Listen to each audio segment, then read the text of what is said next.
ശമൂവേലിൻ്റെ ഒന്നാം പുസ്തകം 17-ാം അധ്യായത്തിൽ ബാലനായ ദാവീദ് ഫെലിസ്ത്യ മല്ലനായ ഗോല്യാത്തിനെ നേരിടുന്നതായ രംഗം വിവരിച്ചിട്ടുണ്ട്. ഈ സംഭവം നമുക്ക് വളരെയേറെ സുപരിചിതമാണല്ലോ.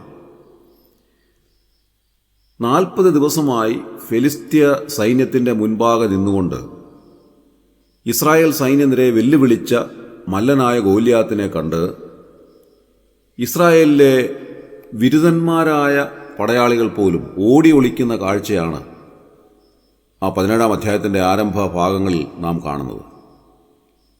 അങ്ങനെ ഇരിക്കെയാണ് ഇശായി തൻ്റെ ഇളയ മകനായ ദാവീദിനെ ഏലാ താഴ്വരയിലുള്ള യുദ്ധഭൂമിയിലേക്ക് സഹോദരന്മാരുടെ ക്ഷേമം അന്വേഷിക്കുന്നതിന് വേണ്ടി പറഞ്ഞയക്കുന്നത്.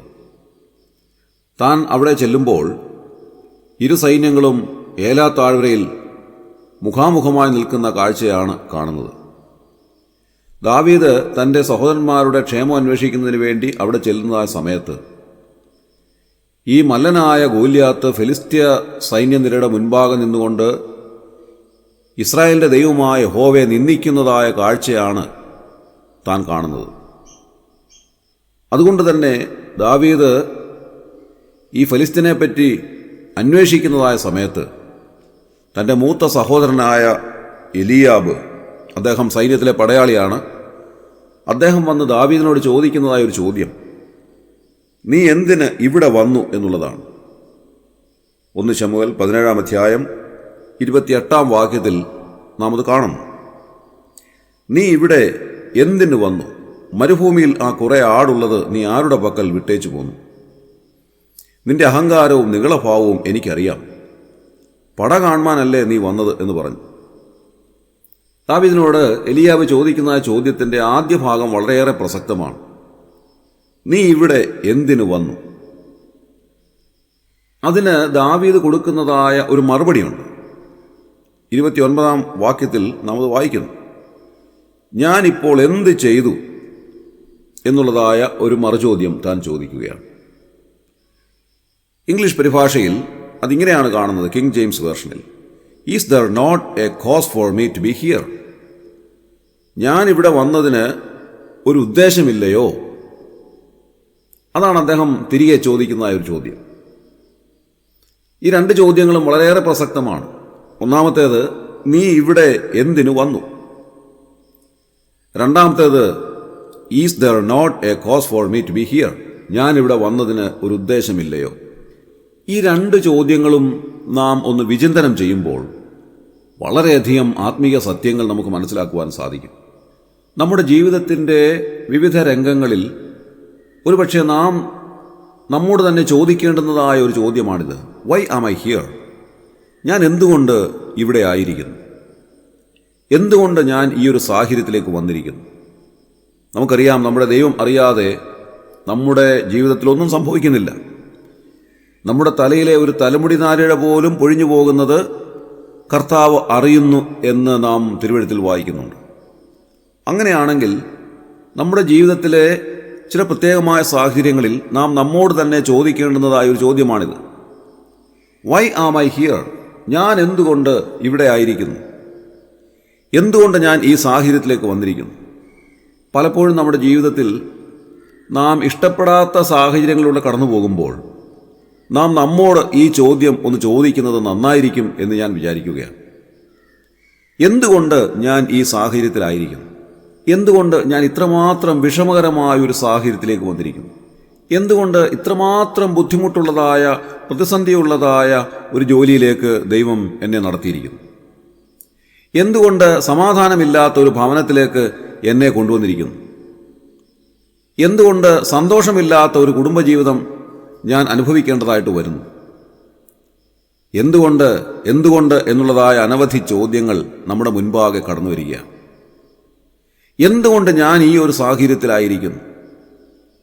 പ്രിയമുള്ളവരെ, ഇതിൻ്റെ മറുപടി ദാവീദ് രാജാവ് പറയുന്നതായ മറുചോദ്യമാണ്. Is there not a cause for me to be here? ഞാനിവിടെ വരുന്നതിനൊരു ഉദ്ദേശമില്ലയോ?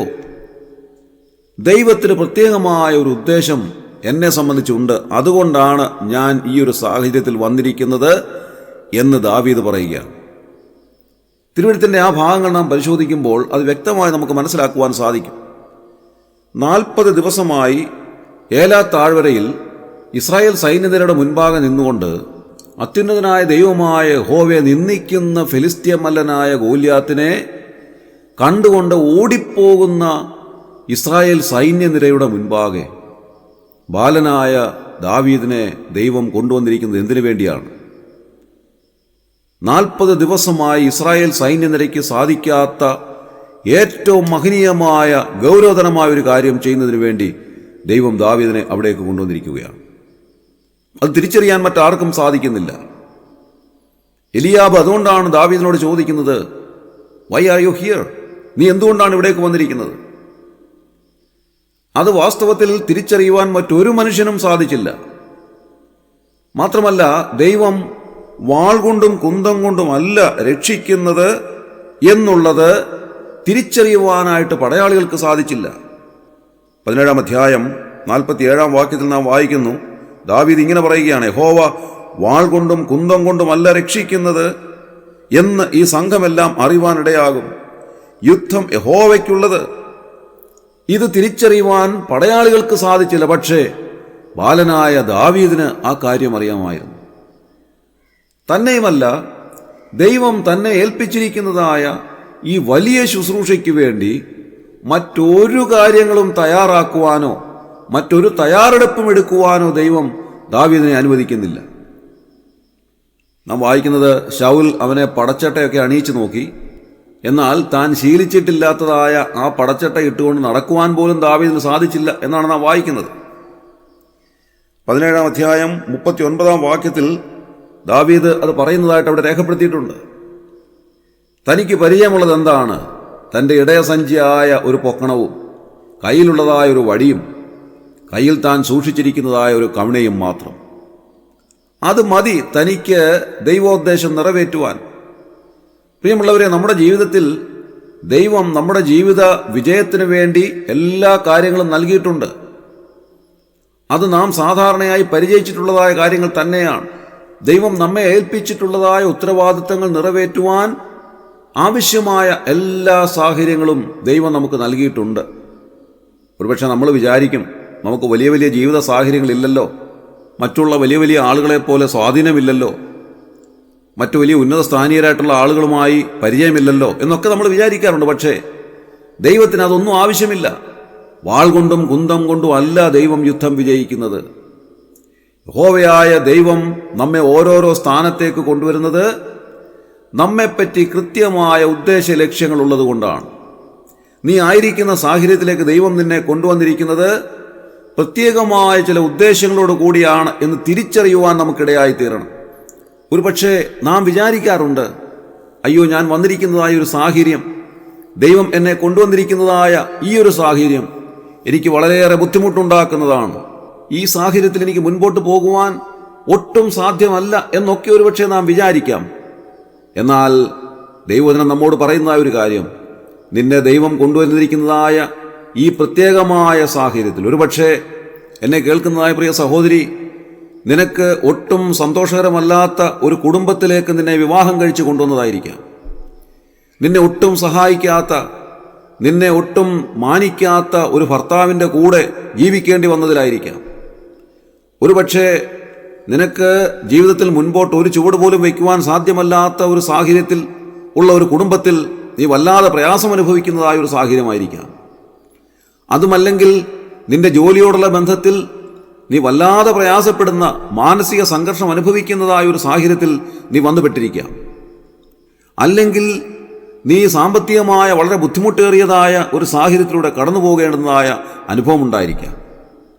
അല്ലെങ്കിൽ നീ രോഗത്തിൻ്റെ പിടിയിലകപ്പെട്ട് അതിഭയങ്കരമായ ബുദ്ധിമുട്ടിലൂടെ നീ കടന്നു പോകുന്ന സമയമായിരിക്കാം. എന്തു തന്നെ ആയിരുന്നാലും ദൈവവചനം നമ്മോട് പറയുകയാണ്, is there not a cause for me to be here? ഞാനിവിടെ വന്നിരിക്കുന്നതിൽ, അല്ലെങ്കിൽ ദൈവം എന്നെ കൊണ്ടുവന്നിരിക്കുന്നതിന് ഒരു ഉദ്ദേശമില്ലയോ? ദാവീദ് രാജാവ് ചോദിച്ചതായ ആ ചോദ്യം നമ്മോട് തന്നെ ചോദിക്കുവാൻ നമുക്കിടയായി തീരട്ടെ. ദൈവം നമ്മോട് പറയുന്നു, നമ്മെ സംബന്ധിച്ച് ദൈവത്തിന് വ്യക്തമായ ഉദ്ദേശങ്ങളുണ്ട്. യെശയ്യാപ്രവചനത്തിൽ നാം വായിക്കുന്ന പോലെ, നിങ്ങളുടെ വിചാരങ്ങളല്ല എൻ്റെ വിചാരങ്ങൾ, നിങ്ങളുടെ വഴികളല്ല എൻ്റെ വഴികൾ, എൻ്റെ വിചാരങ്ങൾ നിങ്ങളുടെ വിചാരങ്ങളിലും എൻ്റെ വഴികൾ നിങ്ങളുടെ വഴികളിലും ഉന്നതമായിരിക്കുന്നു. ദൈവം ദാവീദിനെ കൊണ്ട് ചെയ്യിച്ചതായ അത്ഭുതകരമായ കാര്യം ദാവീദിന് മാത്രമേ ചെയ്യാൻ സാധിക്കുകയുള്ളൂ. മറ്റൊരു മനുഷ്യനും അത് ചെയ്യുവാൻ കഴിയുകയില്ല.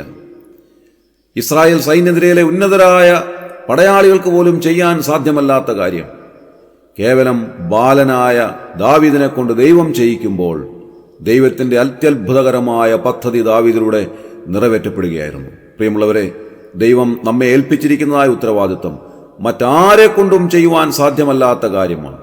ദൈവം നമ്മെ കൊണ്ടുവന്നിരിക്കുന്നതായ സാഹചര്യത്തിൽ എന്തെങ്കിലും ചെയ്യുവാൻ സാധിക്കുന്നത് നമുക്ക് മാത്രമാണ്.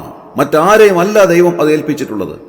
നിന്നെ ആക്കിയിരിക്കുന്നതായ സാഹചര്യത്തിൽ അത്യുന്നതനായ ദൈവത്തെ മഹത്വപ്പെടുത്തുവാനും ആ ദൈവത്തിൻ്റെ മഹത്വത്തിലൂടെ നിനക്ക് വിജയം ലഭിക്കുവാനും നിന്നെ ദൈവം സഹായിക്കുന്നത് കണ്ട് ആനന്ദിക്കുവാനും മറ്റാർക്കും അവസരം ദൈവം നൽകിയിട്ടില്ല. അത് നിനക്ക് മാത്രമാണ് നൽകിയിട്ടുള്ളത്. അതുകൊണ്ട് നമുക്ക് കർത്താവിനെ മഹത്വപ്പെടുത്താം. നാം ആയിരിക്കുന്ന സാഹചര്യം ദൈവം നമ്മെ കൊണ്ടുവന്നതാണെന്നും ഈ സാഹചര്യത്തിൽ നിന്നുള്ള നീക്കുപോക്കുകൾ ദൈവം നൽകുമെന്നും പ്രതിസന്ധിയെ നേരിടാനുള്ളതായ ശക്തിയും കരുത്തും ഒക്കെ ദൈവം നമുക്ക് നൽകിത്തരുമെന്നും അടിയുറച്ച് വിശ്വസിച്ചുകൊണ്ട് ഇന്നത്തെ ദിവസം ധൈര്യത്തോടെ ജീവിപ്പാൻ കർത്താവ് നമ്മെ സഹായിക്കട്ടെ. നമ്മുടെ കണ്ണുകളെ അടയ്ക്കാം, പ്രാർത്ഥിക്കാം. ക്രിസ്തുയേശുവിലൂടെ അതിവാത്സല്യമായി ഞങ്ങളെ സ്നേഹിക്കുന്ന സ്വർഗീയ പിതാവാം നല്ല ദൈവമേ, അനുഗ്രഹകരമായ ഈ പ്രഭാതത്തിനായി ഞങ്ങൾ നന്ദി പറയുന്നു. കർത്താവെ, ദാവീദിനെ ദൈവം ഫെലിസ്ത്യ മല്ലനായ ഗോലിയാത്തിൻ്റെ മുൻപാകെ കൊണ്ടുവന്നതിന് വ്യക്തമായ ഉദ്ദേശമുണ്ടായിരുന്നു എന്നുള്ളത് ഞങ്ങൾ ചിന്തിക്കുകയായിരുന്നു. ഞങ്ങളുടെ ജീവിതത്തിൽ കർത്താവെ, പലപ്പോഴും ഞങ്ങൾ പ്രയാസകരമായ സാഹചര്യങ്ങളെ കടന്നു പോകുമ്പോൾ ഞങ്ങൾ തനിയെ ചോദിച്ചിട്ടുണ്ടല്ലോ കർത്താവ്, എന്തുകൊണ്ട് ഞങ്ങൾ ഇങ്ങനെ ഒരു സാഹചര്യത്തിലായിരിക്കും? എന്നാൽ അവിടുത്തേക്ക് ഞങ്ങളെ സംബന്ധിച്ച് വ്യക്തമായ ഉദ്ദേശങ്ങൾ ഉള്ളതുകൊണ്ടാണ് ഈ സാഹചര്യത്തിൽ ഞങ്ങളെ കൊണ്ടുവന്നത് എന്നുള്ളത് മനസ്സിലാക്കുവാൻ ഞങ്ങളെ അവിടുന്ന് ഇടയാക്കണമെന്ന് പ്രാർത്ഥിക്കുന്നു. ഞങ്ങളുടെ പ്രതിസന്ധികളെ തരണം ചെയ്യുവാൻ ആവശ്യമായ ദൈവകൃപ ഇന്നത്തെ ദിവസം ഞങ്ങൾക്ക് നൽകി ഞങ്ങളെ സഹായിച്ചാട്ടെ. ഈ ശുശ്രൂഷയിൽ സംബന്ധിച്ച് എല്ലാവരെയും അവിടുന്ന് അനുഗ്രഹിക്കണമേ. അവരുടെ ജീവിതത്തിൽ ധൈര്യവും ബലവും പ്രത്യാശയും ഒക്കെ നൽകി അവരെ ധൈര്യപ്പെടുത്തി ഇന്നത്തെ ദിവസം സന്തോഷത്തോടെ അനുഗ്രഹത്തോടെ ജീവിക്കുവാൻ അവരെ സഹായിക്കണമെന്ന് പ്രാർത്ഥിക്കുന്നു. ഞങ്ങളുടെ പ്രാർത്ഥന കേട്ടതിനായി സ്തോത്രം. ഞങ്ങളുടെ കർത്താവ് രക്ഷിതാവുമായ യേശു ക്രിസ്തുവിന്റെ വിലയേറിയ നാമത്തിൽ താഴ്മയും വിനയമായി ബോധിപ്പിക്കുന്നു. കൃപയുണ്ടായി കേൾക്കുമാറാകണമേ സ്വർഗീയ നല്ല പിതാവേ. ആമേൻ.